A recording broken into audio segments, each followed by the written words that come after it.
Bricoleuse bricoleur, bonjour, c'est Philippe. Aujourd'hui dans cette vidéo, nous allons parler de canalisation dans les vides sanitaires. Alors depuis quelques années, on a de plus en plus de maisons qui sont construites sur de vides sanitaires. Et ça, c'est très bien. Ça permet de passer les canalisations EU et EV et voir éventuellement les réseaux plomberie. Alors bien entendu, pour que ça fonctionne sur le long terme, il y a des normes à respecter.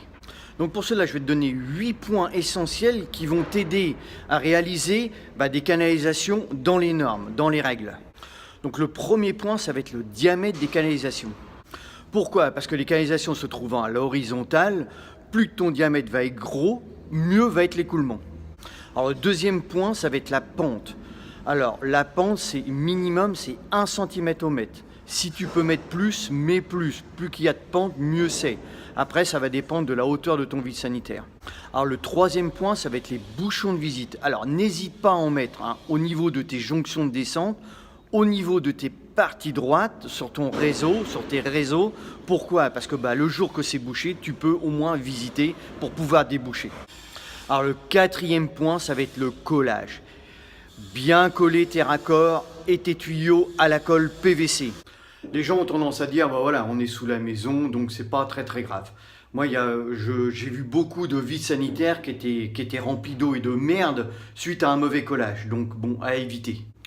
Le cinquième point, ça va être le serrage des bouchons de visite. Pourquoi? Parce que bien souvent, on colle le bouchon et on ne le serre pas. Bon, ça c'est automatique, ça je vois ça tous les jours.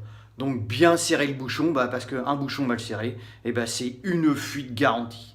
Donc voilà, bien serrer, on colle et après bien serrer le bouchon, même à deux mains, si c'est du 100 ou du 110, de serrer à deux mains, que ça fasse, que le joint fasse bien l'étanchéité.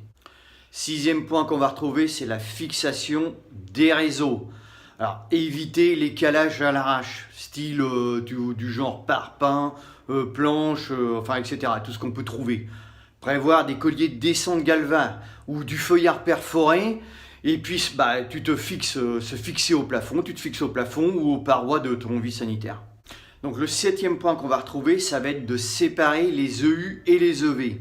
Alors tout ce qui est EU, c'est tout ce qui est eau de vaisselle, machine à laver, lave-vaisselle, etc. Et tout ce qui est EV, c'est les toilettes. Alors pourquoi essayer de séparer ces deux réseaux? Tout simplement pour empêcher déjà dans un premier temps l'aspiration de tes siphons. Quand tu veux attirer la chasse d'eau, par exemple si tu as un appareil, soit un lavabo ou un lave-main ou un bac à douche qui se trouve juste à côté, quand tu vas tirer la chasse, ton siphon va être aspiré par ta chasse d'eau. Donc ça va faire un appel d'air et ça va aspirer le siphon qui est juste à côté. Donc en fait, on essaye vraiment de séparer ces deux réseaux pour pouvoir vraiment éviter tout ce qui est siphonnage de siphon dans un premier temps, et puis tout ce qui est odeur, parce que voilà, forcément que si tu as par exemple ton bac à douche qui est juste à côté de ton WC raccordé sur le même réseau, tu as grande chance d'avoir des odeurs qui remontent dans ton bac à douche. Donc pour être bien, vraiment pour être optimum là-dessus, il faudrait même à la limite envoyer les deux réseaux, ton réseau EU et ton réseau EV, tout à l'égout directement. Bon, si tu ne peux pas, tu fais ta jonction à l'extérieur de ton vide sanitaire, mais dans tous les cas, essaye de séparer ces deux réseaux. Et puis le huitième point qu'on va retrouver, ça va être d'éviter de mettre des coudes à 90. Pourquoi? Parce que les coudes à 90 sont très serrés. Éventuellement, mettre des coudes à 45. Tu mets deux coudes à 45 pour faire 1,90 et voilà, ça facilite vraiment l'écoulement. Éviter de faire des S en pagaille, vraiment. Essayez d'avoir des parties vraiment très droites. Privilégiez vraiment les coudes à 45, les coudes à 20 degrés pour faciliter vraiment l'écoulement. Tu as 8 points qui vont te permettre de réaliser des réseaux dans les normes et puis de ne pas être embêté à long terme sur des trucs, des trucs de bouchage, de fuite, etc. Écoute, j'espère que cette vidéo t'a plu. Si tu l'as aimé, écoute, like-la, partage-la. Si tu arrives sur ma chaîne, abonne-toi, tu as le logo qui est juste là. Et puis moi, je te retrouve sur une prochaine. Je te dis ciao, à plus tard. Porte-toi bien, salut.